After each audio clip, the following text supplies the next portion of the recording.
THR here. What's going down, everybody? I hope you're doing well. I hope you're doing fantastic, as I am. I've been extra busy just grinding out here on these United States of America highways, keeping America moving as a truck driver, and I'm sure you hear the audio.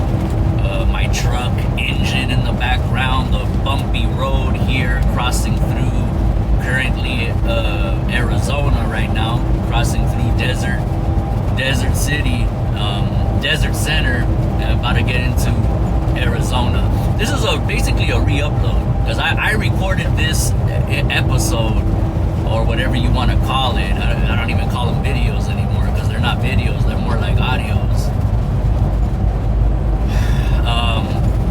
Damn, people don't know how to merge on the freeway, man.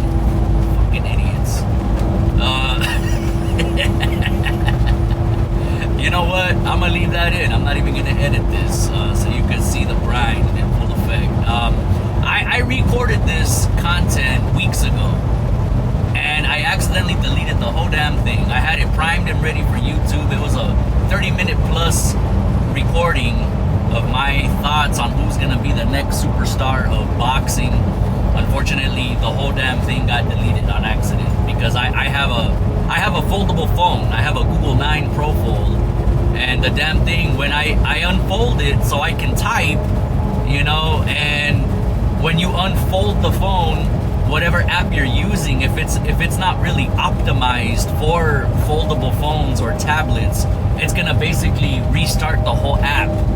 You know what I'm saying? So that way it could optimize for the, you know, bigger screen that I'm now using. And by doing that, it deleted the whole damn audio. So this is a take two, if you will. And you know what? I'm glad that this happened, because in the previous recording, I was asking the question, who is gonna be the next superstar of boxing?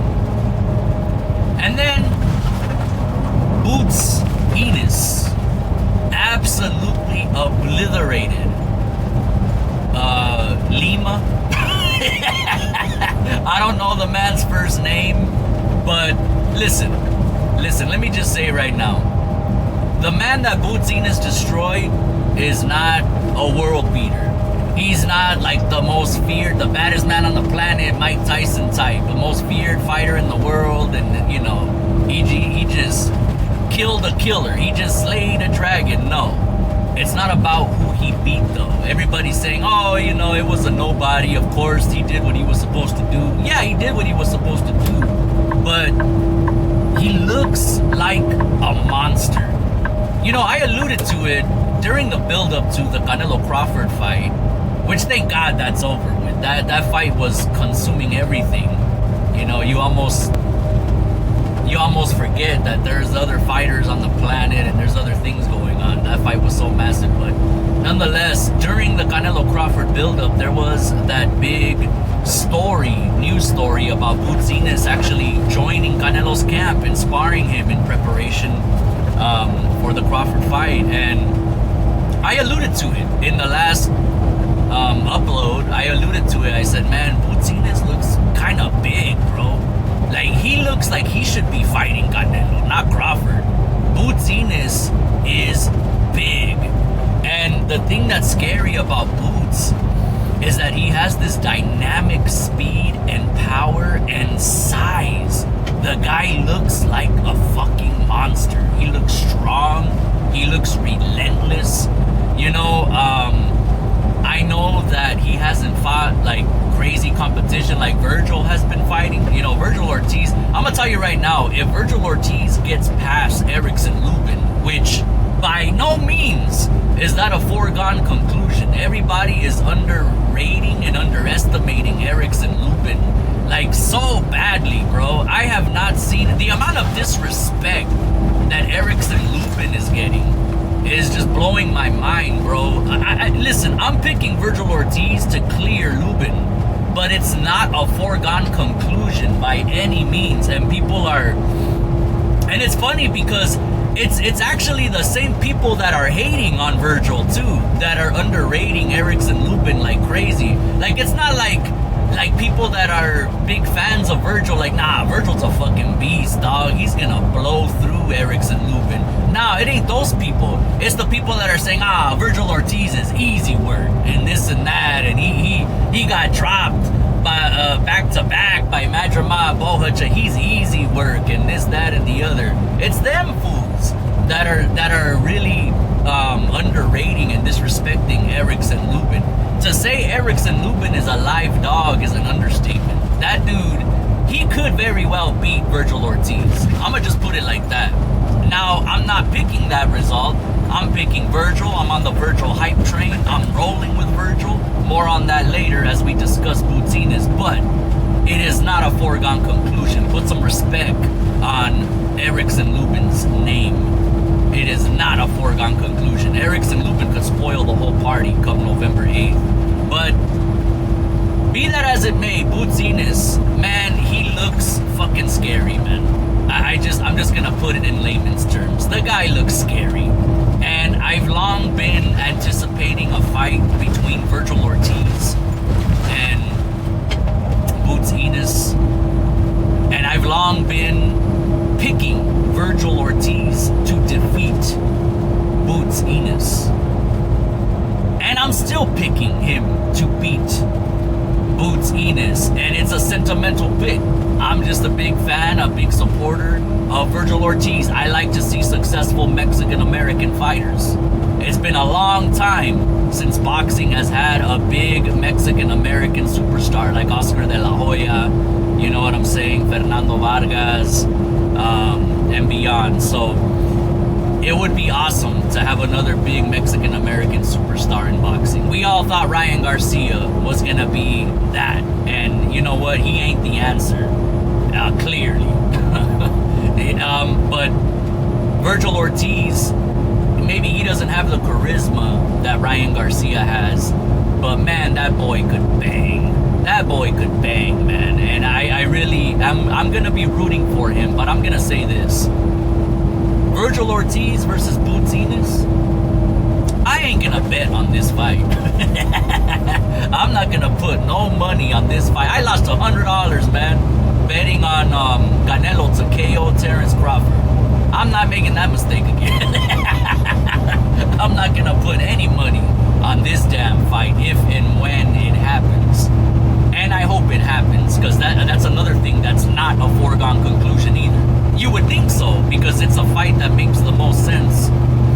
But it is not a guarantee that a fight between a star-making fight, a superstar-making fight, between Ortiz and Boots, is not a guarantee that this fight happens. I know Boutinas called out Virgil in the post-fight interview after destroying Lima in a single round.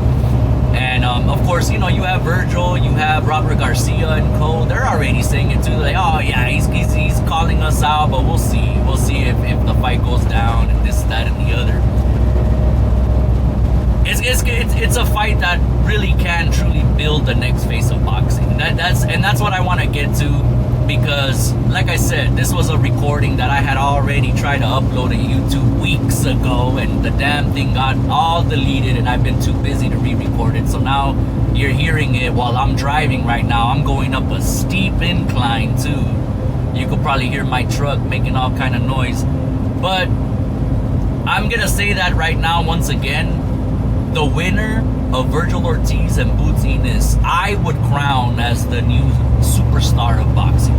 Both of these guys are very likable, you know, Boots and Virgil. I like both of these guys. I'm a fan of both of these guys. I'm riding with Virgil, but I'm a fan of both of these guys. They're both likable, and more importantly, they could both fight. They could both bang and crack.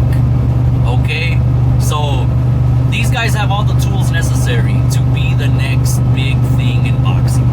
So I'm just calling it now. The winner of Virgil Boots will be the new king of the sport, the new face of boxing. You know, in the last recording that I had ready, I had a whole bunch of candidates. And of course, Virgil and Boots were the top two. But there's a few others that I'll just briefly run down, others that I talked about.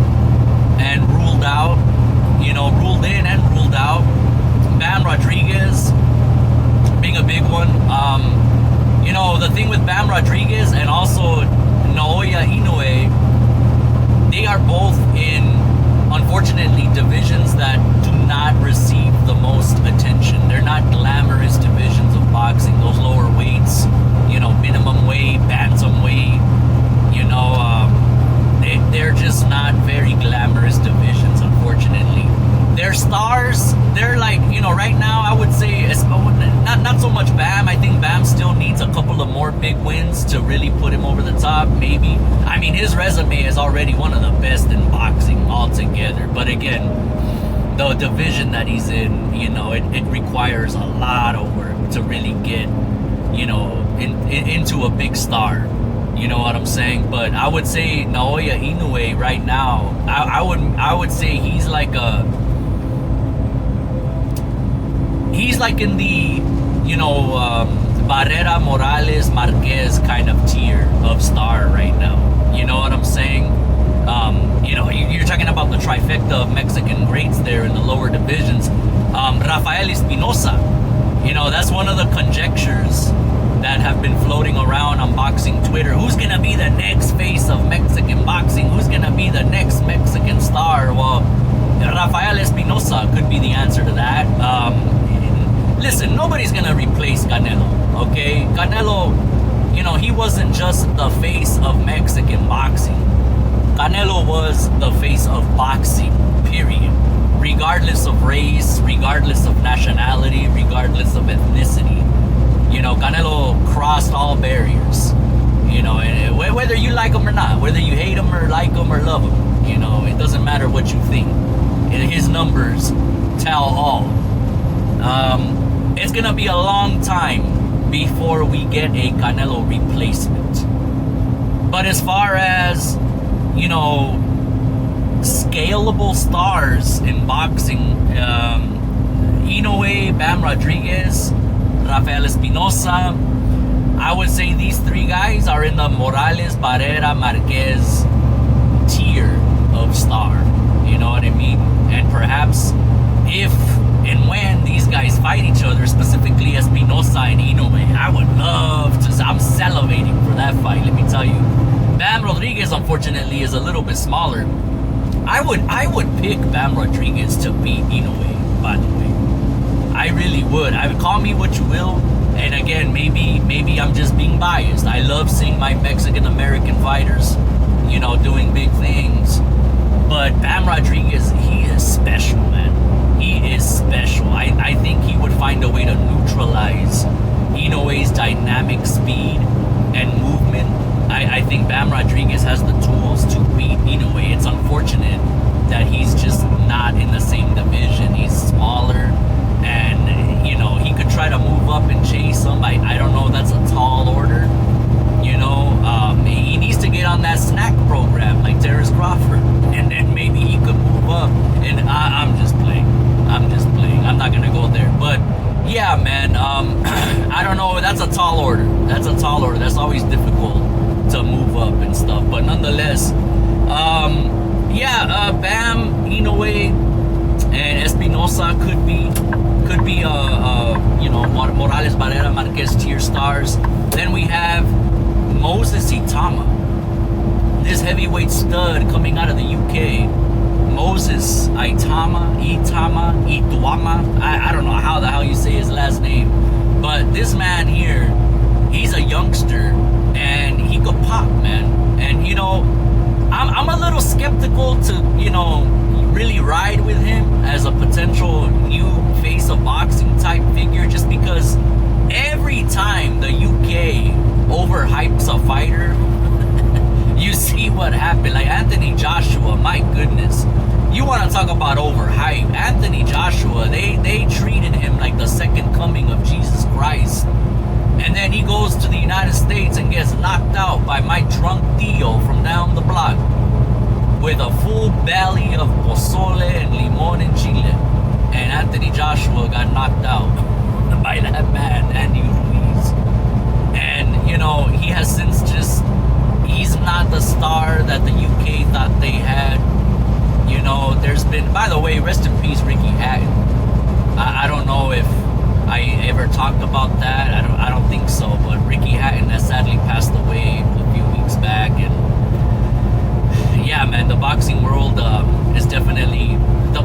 world lost a good one. You want to talk about stars out of the UK, man. Ricky Hatton, whenever his fans showed up to his fights, it was like being at a soccer game. It was like being at a party, man. He really brought the fun in boxing, man. He put the fun in boxing during his prime years. You know, his fight with Mayweather, his fight with Pacquiao, even though he was brutally knocked out, specifically in the one against Pacquiao, holy shit. He still made those fights ultra entertaining with his personality. You know, he had a certain charisma about him, a very relatable guy, but charismatic. He was sharp-tongued, very funny, very humorous. And, you know, you could just tell Ricky Hatton is the kind of guy that anybody could go out and have some drinks with, and you'll have a good time, man. Just talking. Just have a couple of cold ones and shoot the shit with Ricky Hatton, the hitman, and you'll have a good time. So I just want to say that right now, R.I.P. Ricky Hatton. But yeah, the UK though, man, every time they hype up a big star, a big rising star, I guess you could say, it doesn't usually pan out, you know? I mean, they've had some success, like Joe Calzaghe comes to mind, but he wasn't really like this major crossover star that had a lot of fans all over the world type. Not like Ricky Hatton, you know what I mean? Not like Lennox Lewis. You know, what was I found to say there's another guy I'm forgetting too that came out of the UK. You have Nigel Benn and Chris Eubank and you know, people like that, but nonetheless, I just don't know if I want to ride the Moses Itama hype train quite yet. I got to see that kid more, but he's definitely an exciting prospect. Could he be the next face of boxing? I'm not Nostradamus. I don't know. Only time will tell. Now, a few people that I would rule out would be the Teofimos, the Ryan Garcias, and the Devin Haney's of the world. Those three guys in particular, I have to rule them out. I think their time has passed. I feel like, you know, Teofimo is kind of he's kind of a big star, I guess. I don't know. I think Teofimo right now is as good as it's gonna get for him. You know what I'm saying? I think he's reached his ceiling. I mean, unless he goes on a crazy run where he beats, you know, Shakur Stevenson and Devin Haney and Brian Norman. Like, he goes on this crazy run, you know, like a Virgil Ortiz type of run, you know, where he's just going back to back with dangerous, you know, high risk, low reward opponents. You know what I'm saying? But other than that, you know, based on his mental state of mind, and I apply that to Ryan Garcia as well, based on their state of minds, I just don't think they're in this game, man. I think that they, you know, both of these guys, Ryan and Teofimo in particular, they have 1 foot in and 1 foot out, you know, because it's a gamble with their brain, with their state of mind. You don't know what Ryan Garcia you're gonna get, and more or less, you don't know what Teofimo Lopez you're gonna get. Both of these guys, they're kind of clowns, to be honest, you know. But at least on the part of Teofimo, I could say he could back it up in the ring to a degree. He could back it up in the ring. But I don't see him as being like a face of boxing potential. He's reached his peak, I believe. He's reached his ceiling. What you're seeing now is as good as it's gonna get for Teo. Same goes for Ryan Garcia. That I really thought, like, about 5 years ago, 4 years ago, I thought Ryan Garcia could be the next big Mexican-American superstar, like an Oscar De La Hoya type. He's even promoted by De La Hoya. You know, I thought he was going to be the next big thing for boxing, you know, because he's got the look, he's got charisma, he's got the following, you know, he's already a big personality on social media, never mind the boxing. So I thought he had all the tools, but clearly I was wrong. Ryan Garcia is not the answer. His state of mind, you never know which Ryan Garcia you're gonna get. Are you gonna get the young kid with a sharp tongue, or are you gonna get this nervous breakdown, schizophrenic, racist, whatever, this version of Ryan that is clearly holding back the boxer, Ryan Garcia. So I don't know what the future holds for that kid, but it's definitely not like face of boxing level type of superstar that we all thought he could be. And Devin Haney, that brings me to the least talked about, least exciting, least, the one that I think the least about out of all three of these guys, and it has nothing to do with his personality or his actions. It's more just his fighting style is just not my cup of tea for Devin Haney. There's a lot of people on boxing Twitter that act like nerds, that act like they like, oh, it's all about the sweet science to hit and not get hit. And those nerds though, they say that online, but they're not gonna actually go spend all that money that it costs now to go see these fighters fight live. Like, you're not gonna spend $1,000 on seats to go watch Shakur Stevenson fight or Devin Haney or whatever. It's just a certain style that is just so boring, man. Like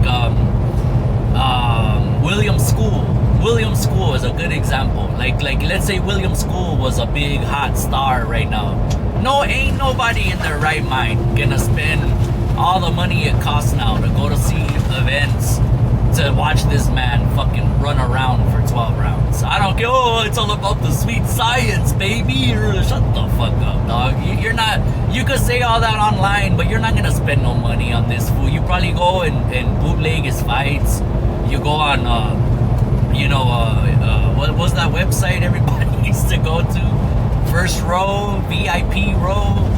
You know what I'm saying? You sail the seas. You don't even pay for the fights. You're not really into that style. You're acting like a nerd that's into it, like a boxing hipster. You're not into that shit. Relax. These styles they're not my cup of tea. I'll just put it like, I can't speak for everybody, but they're just not my cup of tea. That brings me to Shakur Stevenson. Again, same thing as Devin Haney.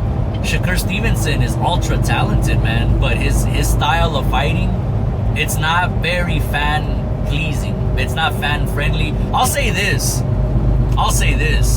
Shakur Stevenson, as ultra talented as he is, you know what? If I was him, I would try to act like Mayweather.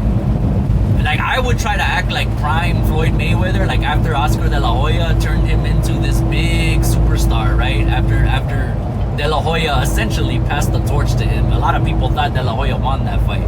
But if I was Shakur Stevenson, I would act like Floyd Mayweather. I would try to emulate prime Floyd Mayweather. Throw money at the cameras, talk shit, open up your mouth, have a big mouth and talk shit to the commentators, the announcers, because he has the skill to back it up. See, Mayweather, and again, you have those same boxing nerds on Twitter that brag about how Mayweather is in some of the biggest money-making fights of all time, right? Well, guess what? Everybody paid to see Mayweather lose. That's why he made a lot of money, because nobody fucking liked Mayweather. He was the bad guy. He took the pro wrestling business model and became a heel. And so everybody that ordered Mayweather's fights, well, not everybody, let's just say the majority of people that would go to Mayweather fights and order his fights, they did so in hopes to watch him get knocked the fuck out or lose, because they couldn't stand his ass. And that's how he built an empire and became Money Mayweather, and that's why his fights with Pacquiao, with Hatton, whoever else, Victor Ortiz, whoever else, like everybody he fought, people would throw their money to see him lose. It wasn't because, oh man, I gotta see Mayweather fight. He's such a spectacular fighter, knocking fools out left and right like prime Mike Tyson. Nah, get the fuck out of here. It was nothing to do with that. It's because Mayweather built a personality that you love to hate, and people wanted to see him lose. So if Shakur Stevenson could emulate that, if he could adopt that persona, because Shakur, more than more than enough, has the skills to back that up. Boy, he could be a huge star, humongous star, if he adopts that business model. And that's what I would do if I was him, honestly. Shakur Stevenson, he has the tools, he has the skills to back that up. Unlike an Adrian Broner who tried that. and that fool got humbled real quick. But Shakur Stevenson, he has the tools to do that. You know, I wish, man, if I was his agent or something, I would tell him, like, bro, hey, man, you got to start talking shit. You know what I'm saying? Get some fake money, bro, and throw that shit at the camera. Start talking shit, man. You'll be a huge star. So those are some of the boxers that more or less can or cannot become the face of boxing, big stars. All of these guys are very talented, though, and hopefully, you know, Dana White is starting Zuffa Boxing, and he's been talking about it more, and I talked about it, and I'm still kind of confused on what this thing is gonna be. I thought they were starting a league, you know, like UFC, but apparently they're actually starting a TV show that's gonna be on Paramount Plus. That's the deal they got. And it's basically gonna be The Ultimate Fighter, but for boxing. And we already had something like that with the Contender series. You know, I think, I wanna say, unless I'm getting Mandela affected, but I wanna say Oscar de la Hoya also had like a Contender-like show too, The Next Golden Boy or something like that. But nonetheless, boxing, the point is, boxing has had stuff like that already. So what Dana White is doing with Zuffa Boxing / TKO Boxing, it's nothing new. He's just gonna start a TV show, and he's gonna try to redo the exact business plan that he did with UFC. He's gonna do The Ultimate Fighter, but for boxing, where all these boxers are gonna be like a reality TV show type deal, and then they all fight. It's a one big contest / tournament. And then it leads into a crescendo of people being crowned the ultimate fighter, but it's gonna be the ultimate boxer, I guess, something along those lines. And he keeps alluding to, once these fighters become big stars, we'll send them to Turkey, and they could still do the big fights on Netflix and stuff. So this sounds to me more like a feeder system where they're just gonna try to rush out these little minor stars, where we might never see a Canelo, Mayweather, Pacquiao, Oscar de la Hoya, Mike Tyson level star ever again in boxing. We may never see that ever again. And it's a lot more evident when you listen to these plans that these guys are having. You know, so that, I don't know how to feel about that. You know, it's just, you know, boxing, I've been wanting it to change for a long time, because I really hate the fact that the best fighters don't fight the best. We have all these different promotional umbrellas and sanctioning bodies, and it's all politics and money grubbing, and you know, so I've wanted boxing to change for the longest time. You know, an actual boxing league like the UFC, like the WWE, but for boxing, is something that I fantasized about forever. But now that it's actually happening, I'm kind of wondering, is this a be careful what you wish for type of deal? You know what I'm saying? Because I don't know, man. They're gonna add on to the Muhammad Ali Act that protects fighters, and they're doing a whole bunch of stuff, radical changes, and boxing is in a flux right now. So it's scary, man. I don't know how to feel about it, but hopefully it changes mostly for the better. That's all we can really hope for. But yeah, that's gonna do it. I'm just gonna leave it at that. This recording is going on 30 minutes. The last recording I did was so much better than this. But it is what it is. I hope that the audio isn't too bad. I hope the sound isn't too crazy. I am driving. Here, I'll hop back up here. My little blowhorn there. But yeah, I'm gonna sign off. I hope you're doing well, everybody. See you in the next one.